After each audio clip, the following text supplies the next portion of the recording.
avion perdu, un voyage du roi des rois.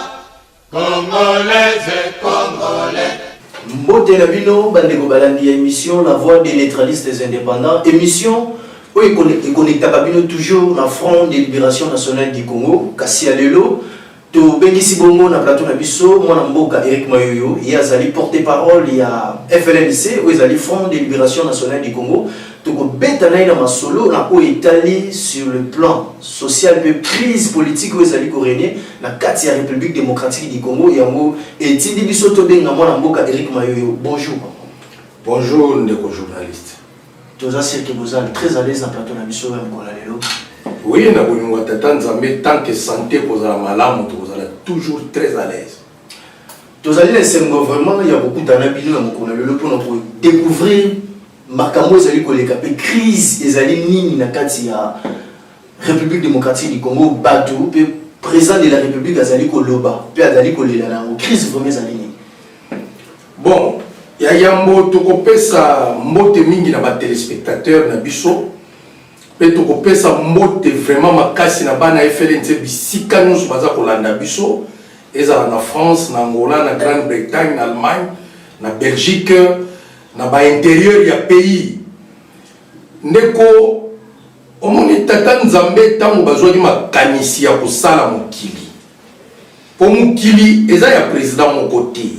Mokili eza ya tata nzambe. Ezali émanation na bango. Bavandaki balobi bon to sala mokili. Mokili c'est-à-dire la planète Terre dans l'ensemble. Mais tata nzambe a fabriqué crise ou conflit. Parce que tant que sali mokili akitisi yango akeli biloko nyonso na l'écriture balobi l'Éternel Dieu trouva que tout ce qu'il a créé est bon. Voilà. Pe aye kozwa likanisi nani oyo ako gérer biloko oyo ye a créé biloko oyo bango basalaki likanisi ye ya kosala mutu. Pensez-vous vraiment que na makanisi na bango na kati ya pureté na bango bakoye kosala mutu na likanisi ya mabe? Non, balobi basalaki mutu na ressemblant, c'est-à-dire na lolenge na bango. Voilà. Mutu nzambe bazwi makanisi ya bonzambe batie kati na mutu pe bapesi elongi ebengene ya tata nzambe po ete agérer biloko ya tata mokeli, n'est-ce pas? Oui, c'est ça. Et puis place où on a tout souligné que création on est simultanée, mais boni lelo politique o ezalaki makanisi ya tata nzambe pe mutu o salami ne lilingi ya tata nzambe akomaka na ba crise na ba conflit ndeli kamozo kamuza biso. C'est pourquoi il faut toujours to bandaka na essence ya likambo, c'est-à-dire au commencement ezalaki ndengeni. Voilà. Nde yango to expliquer. Voilà. Planète Terre ezali ya tata nzambe. Politique ozoyoka politique ezali likanisi evandaki na lola nde tata nzambe alobi tokitisa yango pe na se potolobaka ngo na notre Père. Voilà. Que votre volonté soit faite sur la terre comme au ciel. Voilà. C'est ça la politique. Nde tozo définir yango kolandisama émission titre nango politique ezali ni. Voilà. Ezali administration ya ko concentrer nani batu. Voilà. N'est-ce pas? Peuple batu.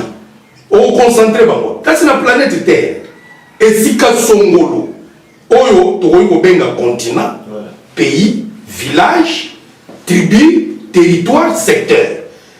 Omoni balobi administration de concentrer. Tant qu'on concentre batu, on banda observer bango. On observer ni bizaleli na bango. Balingi ni, balingi ko vivre ndenge ni, balingi ko lia ndenge ni. Après wana on apporter bango assistance. Assistance wana bozala yani. Soit pour créer l'emploi par rapport à ma besoin na bango. Après quoi assister, il faut apporter bango aide des amis. Il faut opérer sa bango social. On comprend? Voilà. Na souka nango, il faut sécuriser peuple wana. Omoni, C'est-à-dire, aux ça l'administration, c'est-à-dire gestion quotidienne, il y a pas. Oyo, il faut y avoir pour ça na bango, au saleli yango, pe au sécuriser bango. Au sécuriser na sentini. Sécurité au route na social. Pour nous tout ce qu'on l'été, à Rosala na kimia. Sécurité au la physique. C'est-à-dire qu'on bat la étendo ya moka pour que muna akotate. Mais dans nous sommes dans le lobby, il faut essayer na mayele ya mutu oyo aza vivant pour nous battre là être vivant na ba o baza vivant. C'est-à-dire c'est là où intervient le leadership. Esprit à l'innovation. C'est-à-dire tant que yo ba chomu kami quelque part, faut yeba que vos zambo ndenge zabu. To sala ndenge nini pour subvenir na ba besoin ya population. C'est ça d'abord, définition de ça politique. Très bien, moi, la Boka, Eric Mayoyo. Mais tout le monde qui est président de la République a lancé un message très important dans la nation Mobimba Congo.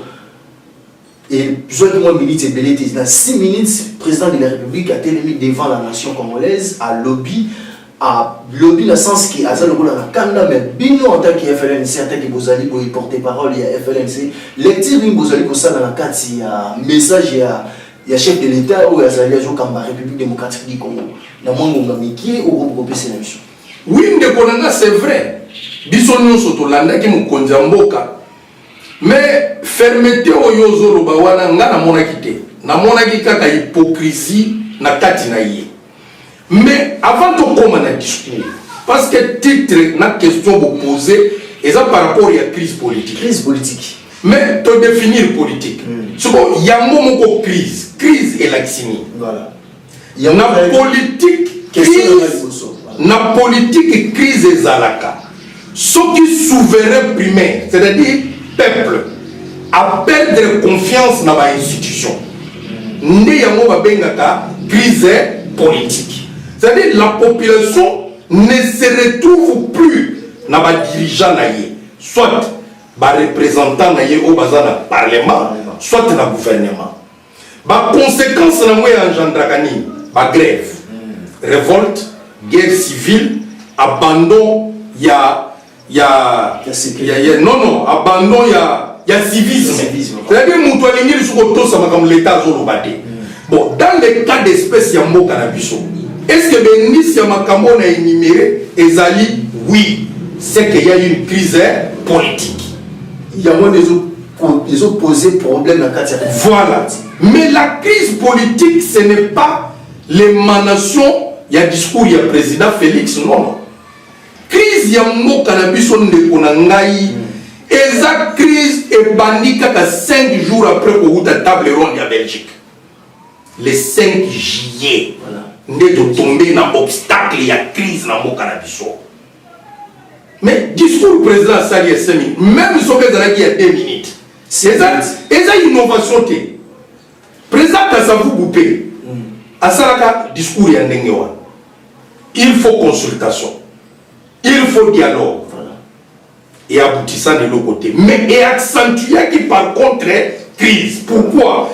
Parce qu'en réalité, ba posaka problème mabé ba posaka problème mabé ba bimaka en dehors ya idéal ya problème parce que partant il y a définition de politique topesi l'administration de concentrer d'observer d'assister d'aider de sécuriser les pouvoirs de l'être intelligent vis-à-vis de l'être non intelligent et non vivant et puis nan ndenge te expliquer crise que zali perte ya confiance.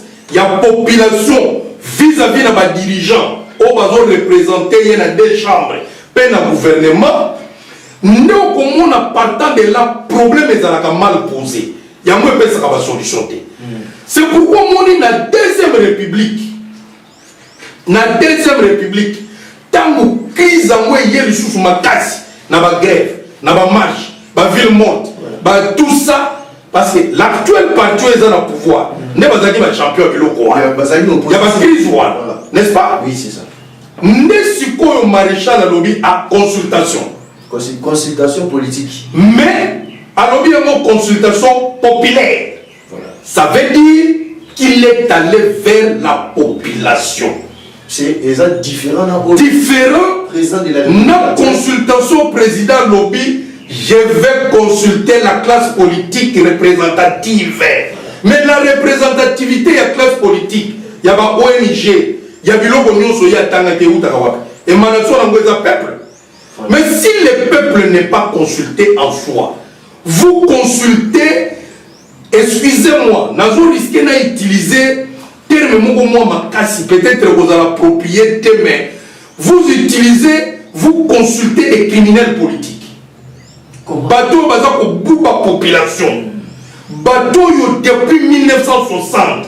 Bazali même l'élément ya ba crise wana, y compris lui-même le président. Voilà. Parce que son père a contribué aussi dans la crise du Congo. Est-ce que FLNC ou ils ont quand même pas il y a moi n'importe quoi taper les likanimbo et cause à la concilité na consultation politique au chef de l'État Félix Antoine Tshisekedi azali ko benga ba cabinet sur ba ngomba ya politique. Non, donc poser nos problèmes dans sens il y a est-ce que Bisso FLNC tozala non c'est ça ma question est-ce que FLNC a posé la consulté et pas le chef de l'État Félix Antoine Tshisekedi tozo koma wana tangu tata mokonzi Mobutu Nkondo Mobutu amoni que crise s'accentuer azalaki en consultation pena Bisso FLNC depuis l'Angola to pesieli kanisi faut faire une consultation populaire. Na issue ya consultation na yé alobaki peuple a lobby to kende na conférence nationale souveraine. C'était les résultats ya conférence plutôt ya consultation populaire. Oyo biso to pesa ki conseil. Mais ba musu ba yebza que ça la gouvernement de la région nationale parce que ba balingi chop chop to. C'est pourquoi le problème a toujours été mal posé. Tant que la conférence, tout sali autopsie de fond, on a posé les problèmes capitaux yambo cannabiso. Né, au monde qui d'esprit et s'est surchauffé. Bah, il y a une conférence avec force. Banda bakanga conférence.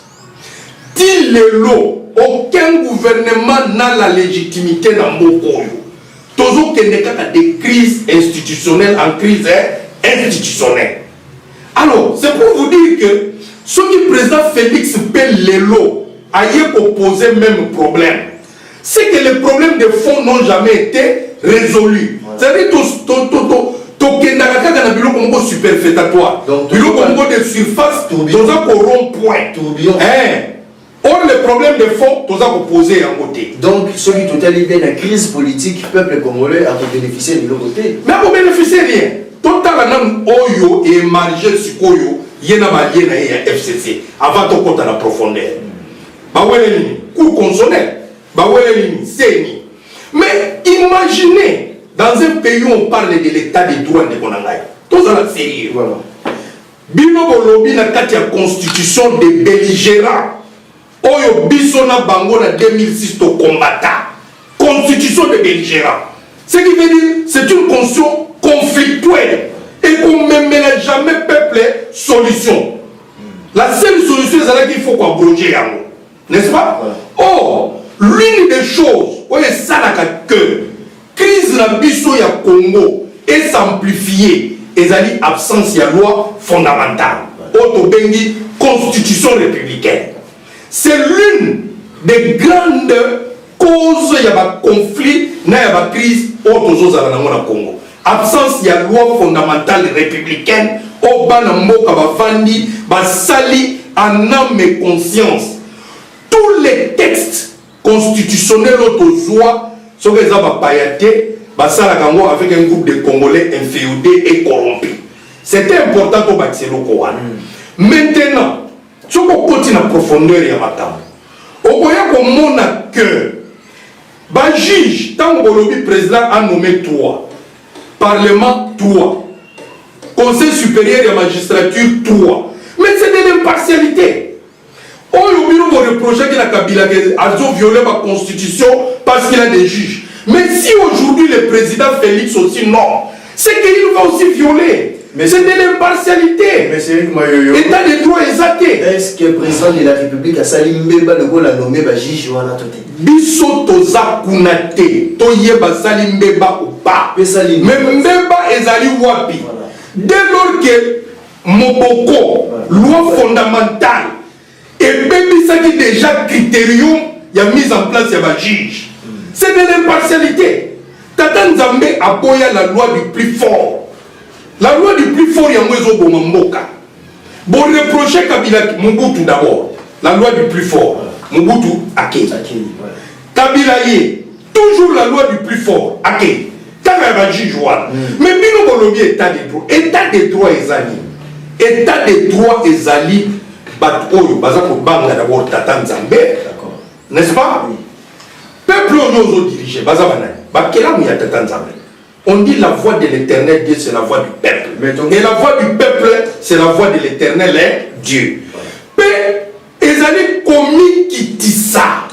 Même si vous êtes président, Zala l'esprit, il y a commis qui dit ça. L'humilité précède la gloire. La crainte de Dieu, c'est la sagesse. Et puis, il y a ceux qui allaient boling. Mais ceux qui ont principe, mis ça aux autos sans monter. Au lieu de nommer un juge. En toute impartialité, ce n'est plus un état de droit. Or, le juge constitutionnel, ils allaient ne peuple fois mandaté bango.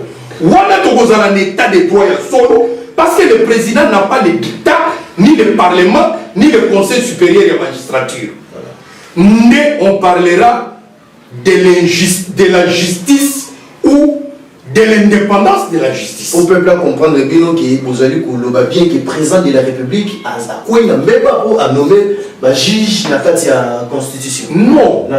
Pour réfléchir le commun des mortels, c'est-à-dire que peut risquer tout ça la erreur. Voilà. Parce que l'erreur est la constitution. Mais la meilleure constitution, ce sont les 10 commandements de l'éternel Dieu. À longueur de journée, les dirigeants vont les 10 commandements. Comment ils vont respecter une constitution de belligérants? Net Bisso, tous les parties prenantes. Mais l'IDP, ça fait partie du dialogue intercongolais. Bango ne va concepter, il y a constitution. Donc c'est malhonnête. Il y a pour parler en termes des articles de la constitution. Il y a mon Bisso en tant que neutraliste indépendant. Il faut tout parler en termes de Moboko. Tata Nzambe Alingini. Justice, partialité. C'est ça l'état de droit. Mais tant que comme il a nommé, Kabila aussi a nommé, il a manipulé.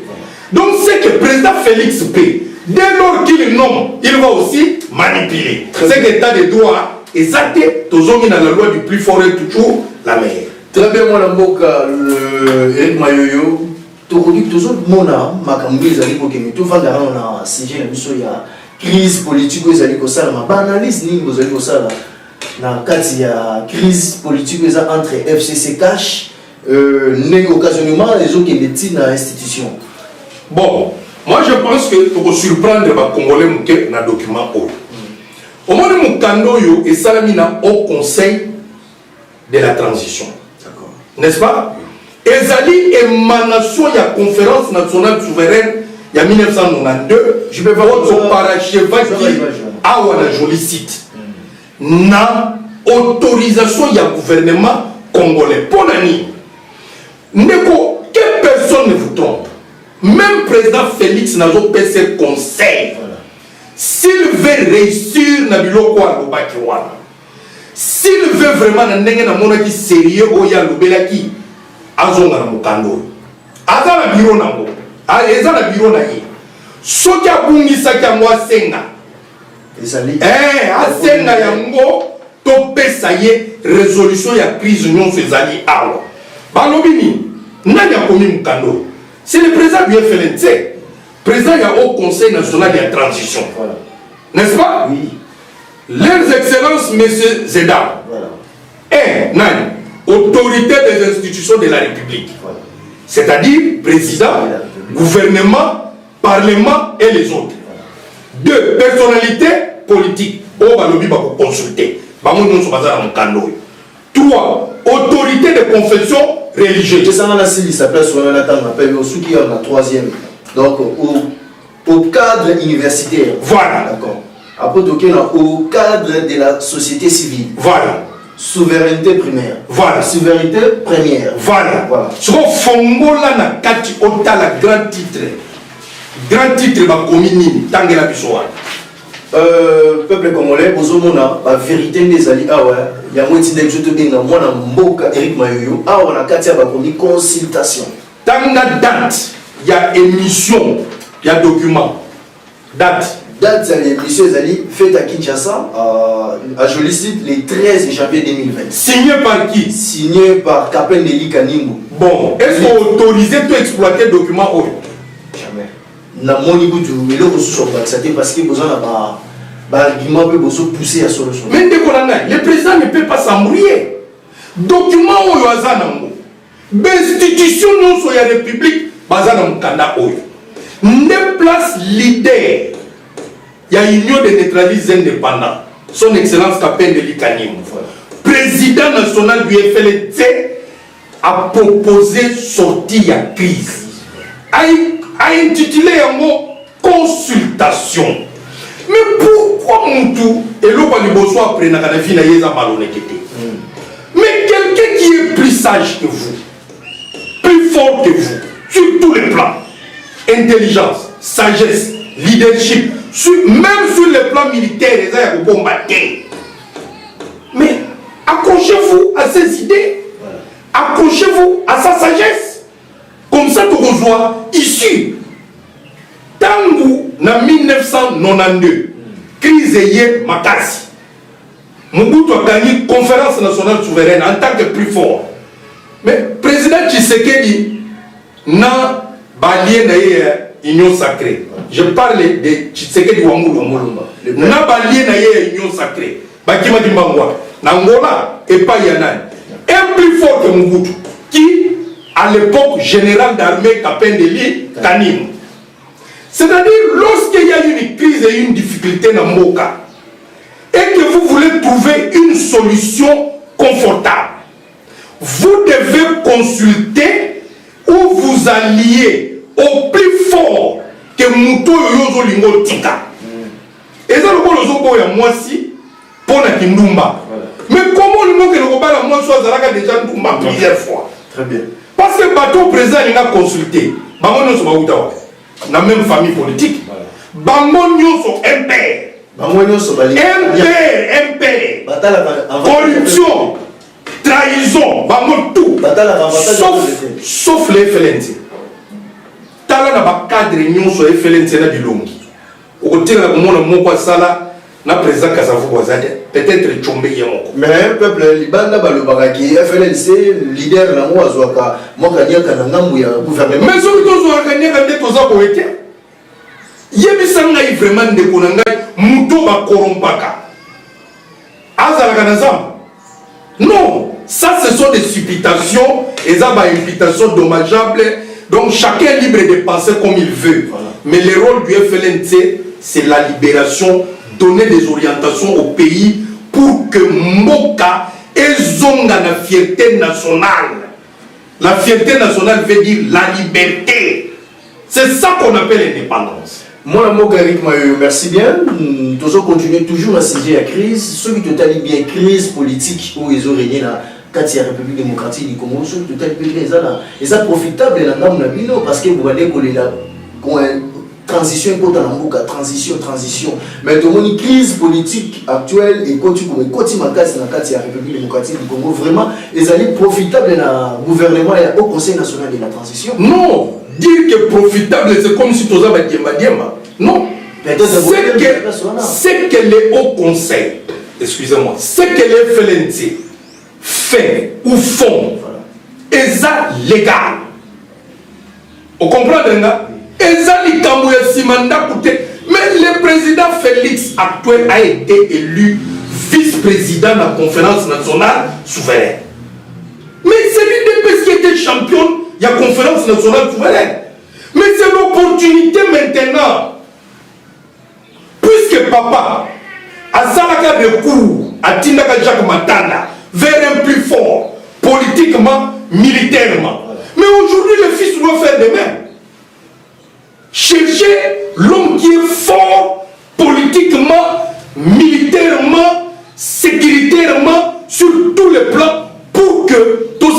Congo et Salamini et télé.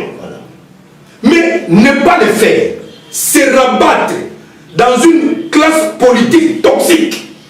C'est-à-dire, ce que l'on est toxique, c'est-à-dire il faut bon et on met un microbe, une bactérie, et on a plus que coronavirus. Donc, on peut ça, bon moment et c'est un conseil d'homme d'État. N'est pas le catholique, ou à matoya koyoka, ou à motema kondima. Parce que, ce qui va limiter, adage oyo, chasser les naturels, il revient au galop et qu'on s'appliquer les sous. Tant que tu dans le temps, mais les lois sont rattrapés. Il y a un lobby, ndenge ndekonanga, wazekwa lobaka, et l'autre liboso, au Congolais, il y a des gens qui montent ma richesse là. Alingi ko reconnaître force ya muninga te, intelligence ya muninga te, savoir-faire ya muninga te, kaka yende ayebi. Voilà. Yango moni lelo ba flatter tout. Bah c'est déversé dans la télévision, dans la radio, qu'on nous a posté, qu'on flattait le président. Même ceux qui l'ont insulté hier, aujourd'hui ils deviennent des conseillers.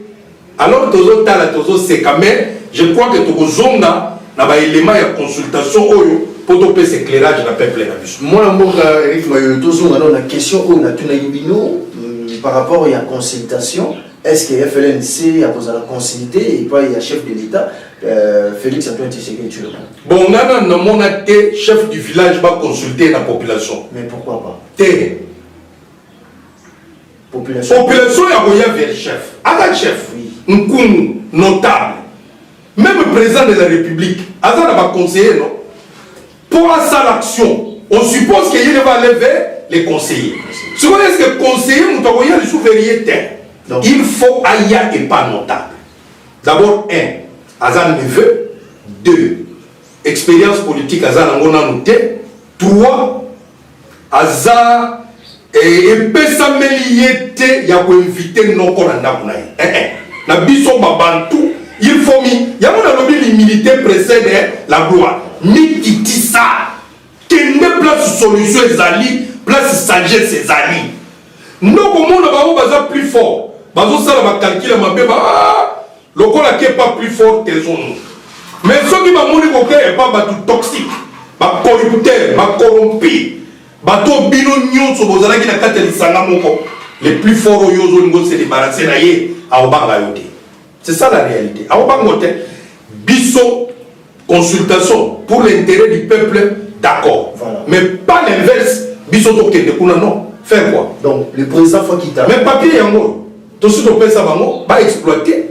Et puis, tu as bango boya na jurisite. Tu as une solution. Mais maman on est des blagues. Non, mon thème ma béga. L'olendo tamba. Parce que ça la coalition. L'olendo kaka parce que bazana va mettre à penser na bango et puis ba comme na pouvoir na ndenge ya ba chobo. Yo so mona président bo. To bandaka na Joseph. Voilà. A vu pouvoir là, le 26 a prêté serment, 2 jours après, Belgique et États-Unis. Félix, depuis a commis président, yo so yo ka sala ta meeting mon bakimo. Même chez lui à Kabeka mon ça commis. Mais l'étranger ça lui combien de voyages. C'est pour te dire que ce sont des gens mal élus. Ba yaka na ba cop. Le col y na cop, le peuple ne l'intéresse pas. Il a des comptes à rendre, à se mettre à penser, pas au peuple. C'est pourquoi il ne s'intéresse pas à la population. Bango, ils prennent des orientations du dehors. Or, il fallait consulter le chef de groupement, le chef coutumier. Oh, il y a biso, originaux wana. Pour appeler sa solution, na makambo ebele tali ba crise na biso de mba ministre na biso oyo ba pesi biso. Vous expliquer la minute de l'autotique tu comme il dossier na cour constitutionnelle parce que vous avez nommé juge na cour constitutionnelle bino dossier na pour le moment. Bon, Bolobi ba uti ko nommé. Le corps ba uti ko nommé. Fallait pas s'installer, pas fongola ba bureau, n'est-ce pas? Prêter déjà serment. Kasi yango to lobi. Voilà. Le corps va prêter serment. C'est-à-dire faut soit fongola bureau à Kota. Abeka ngonga de musale sa nini et bandi. Ne puisse pas se présenter. C'est ça. Parce que ceux qui va venir en noter, tu vas te présenter devant qui? Mais avant bakota dans le bureau na bango dossier la bino soukeli wapi ezaka ka place ezalaki wana bazo fande bureau soldat set bavandela yo somona biloko ya lion bavandela bazo zela tile nyama ya lion mbolo kwa kovandela mote de peur que lion aliayo alena yo mto vandeli biloko na ye alena nyama o ya tikaki wana na ndenge nini mais lion azana ya ndeka banyama ikoi aliaka banyama mais bon lion ya biso ya FLNC tigre les grands tigres ye makambo wana kolia tika akoma rassembler maître ya réconciliation na conciliation pour que tokoma liboke moko pour construire un Congo uni prospère et fort. Voilà. Makambo wana kolia tolinga ngo lisusu moi la mboka totika na mwa ngonga mke répondre émission na 2 minutes 3 minutes pour que toi bako si sa émission na biso accès prioritaire na bino le leçon qui gouvernement il y a au Conseil national de la transition côtier installé et aux alani mutako sauté ne konanga na vie on ne s'improvise pas leader. Voilà. Na vie programme ya gouvernement ezalaka ka moko donner le social à la population point barre. Voilà. Mais maintenant il faut orienter par l'Éternel Dieu abanda kolakisa yo lolenge nini okwasure social wana pour ce que ça orienté ti ce qu'on a préparé à diriger au résultat za autozomo dilapidation à ressources la loi du plus fort o ya ju atonge tâche na ye ongoloba mufunge mubomaka donc c'est ça la jungle mais programme doit kosayote c'est le social. Social ezali résumé ya nyonso ya vie ya mutu mais ba détail ezaskoyo leadership ya mutu lo lenge nzamba zo kambayo nde yango ekontak to si madone point ya descente ya président national na bino na kati ya vie province ya Kinshasa et comme na niveau ndenge nini yango ne sikoyo to yebisi peuple congolais. Voilà.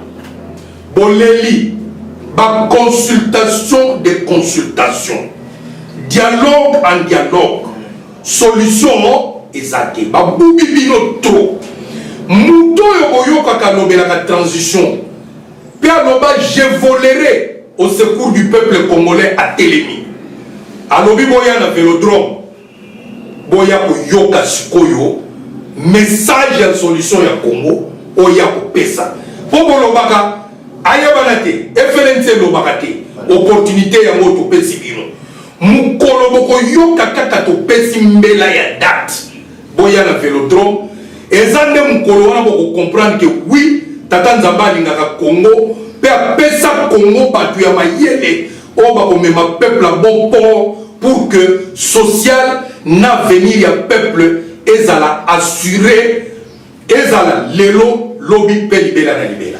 Moi mboka Eric Mayoyo to pesi bino merci na oyo nyonso na tana bino bo disposer pour la biso ya komona ya kokuta na biso na kati ya plateau na biso pamba te to tipo partager ba plan moko essentiel o est très important na peuple congolais ba o bazali ko luka pe bazali ko tâtonner to ki discours ya chef de l'état to ki ba crise ba nini mais tozo ko avancer te et loko moko ezali ko salama te par rapport ya ba consultation ko salama na kati ya République démocratique du Congo kasi alelo émission na biso et comme na suka soki bolingo bo sepel na émission mon pesi merci la grande équipe technique o bazalaki na biso elongo ba accompagner émission oyo ekene liboso pe salama na kimia nyonso pe na qualité to pesi merci na JP Vanga yazalaki derrière la caméra merci na Samuel Luka na réalisation pe Excellence Mapusa Yenda Asali assistance et réalisation Katna Moussala ou pour que Ekenebe merci na Giflo merci Nélène moi du place Yozali merci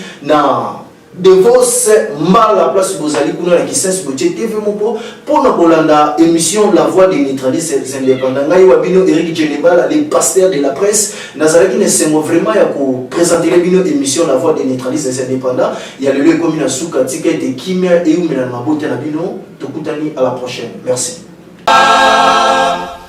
Fiers de nous revoir avec nos parents et nos frères au drapeau de 5 couleurs.